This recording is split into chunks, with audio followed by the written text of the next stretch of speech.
What is up, fragrance family out there on YouTube? Good to see you. Thanks for tuning in. I'm Steven Sturgill. This is my channel. I will be your host for the next several minutes if you stick around.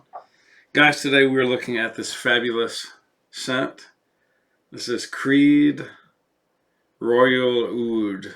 Obviously a decant. This is not a real bottle. As I told you guys recently in a recent episode, I don't want to keep buying full bottles and then not turns out that I don't like it. If it's not for me, I don't like that type. I don't want to be wasting money and time and space when I don't have to. I can get my nose on scents like this, have plenty to spare for, several wearings, hopefully. And if I don't like it, no biggie. And if I love it, well, then I can order a bottle. So that's pretty much the idea behind that. Okay, I've been hearing a lot about this the last several months. I'm coming really late to the party. Um, What can we say about Royal Oud by Creed? It was dropped in 2011, and like I think all Creeds, or at least most Creeds, it is a unisex fragrance. Top notes are going to be Calabrian lemon, pink berry, and Sicilian bergamot. And in the heart, we have cedar, galbanum, angelica root. And finally, in the base, we get the Indian oud, sandalwood, and finally Tonkin musk. And I want to check one other thing. Let's see. The nose on this, I believe, was the 6th generation Olivier Creed.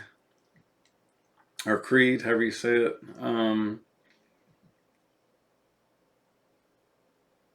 Anyways, let's see. Is there any other notes in here that were not listed? It's believed to also have angelica in it, galbanum,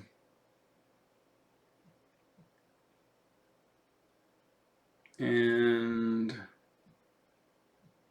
I think that's about it. So, okay, this, depending on the size that you get, this retails anywhere from about $156 for the tiniest size that they make, all the way up to $540 for the large flacon.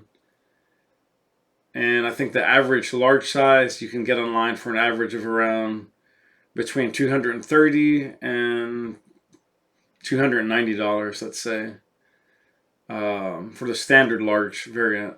So this is not a cheap fragrance. This is absolutely niche level cost. Is it a niche fragrance? Probably.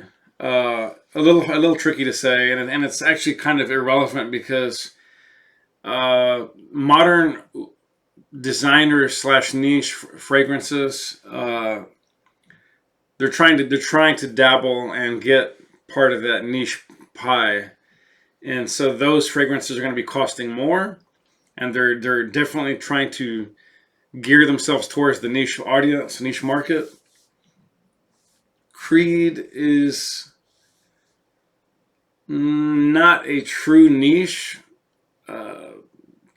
perfume house. It's more of an ultra high-end design house, designer frag.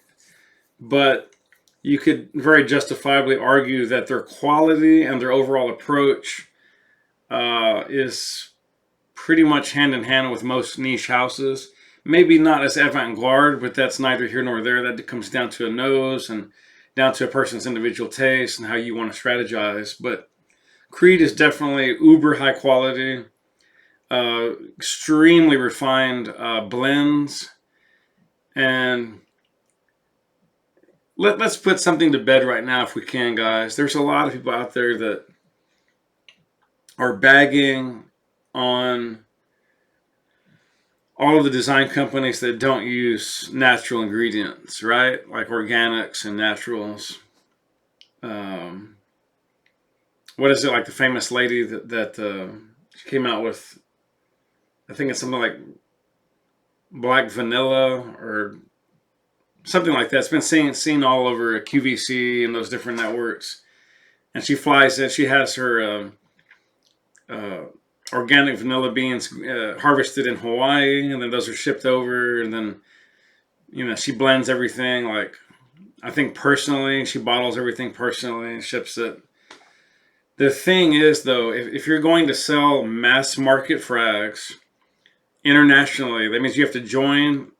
You have to become a party to the EU, the European Union, and global standards have been set in the perfume industry that demand that if you want to go organic and natural, that's fine. But here's the caveat. You had better guarantee that every single bottle that is shipped, sold, stored around the world is going to smell identical. That's never going to happen because they're going to break down. The organics are going to break down. Certain things might go a little bit sour. Certain things might go a little sweeter than they're supposed to. And game over. Game over.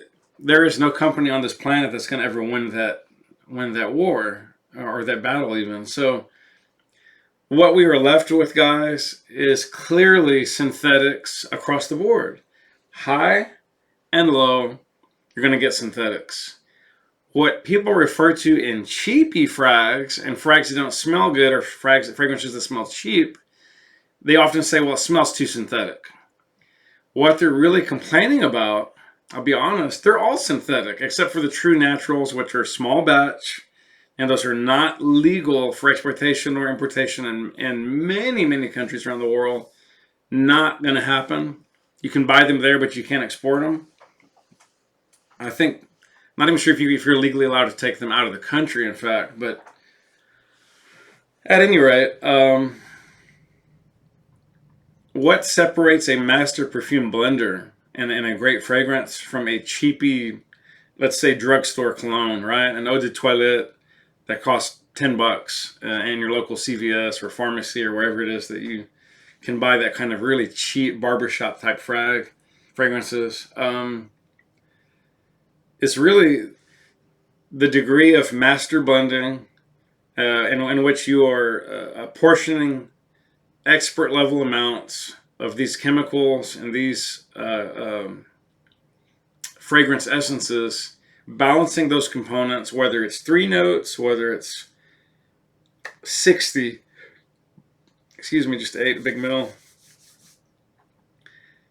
Your job as a perfumer, or even our job as a lover of scents and as an end user, is to appreciate the difference that goes into the difference between a master level fragrance and something that is very, very cheap, rushed, generic, uncreative, indistinctive, forgettable, not memorable, however you want to say it. Creed is anything but generic, anything but forgettable. This house is one of the most elite on planet Earth, bar none, and one of the most in demand and sought out amongst luxury brands. So, with all that ramble aside, let's get into the fragrance now.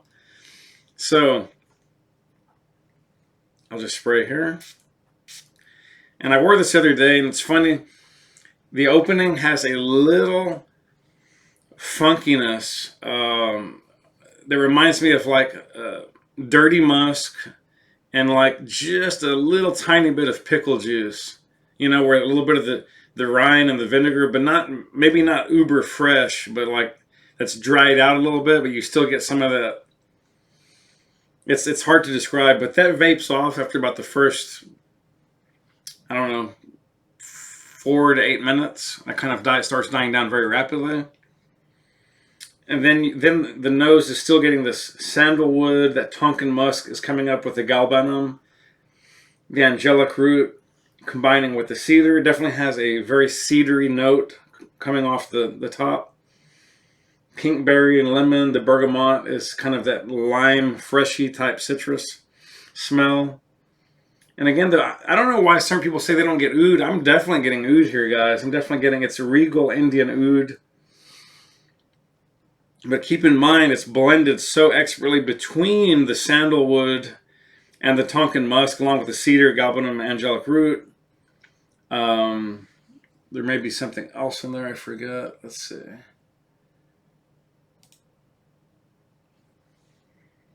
Well, at any rate, the Calabrian lemon and the pinkberry. But as it dies down, guys, this just screams royalty. It just screams elegance. It's just so refined, smooth.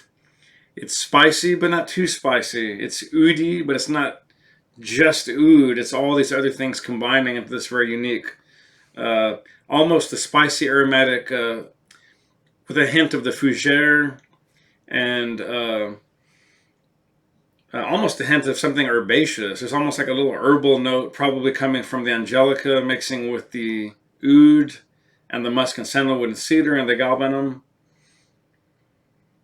And it's sensual, it's mature, it's extremely refined. It just screams class, wealth, status.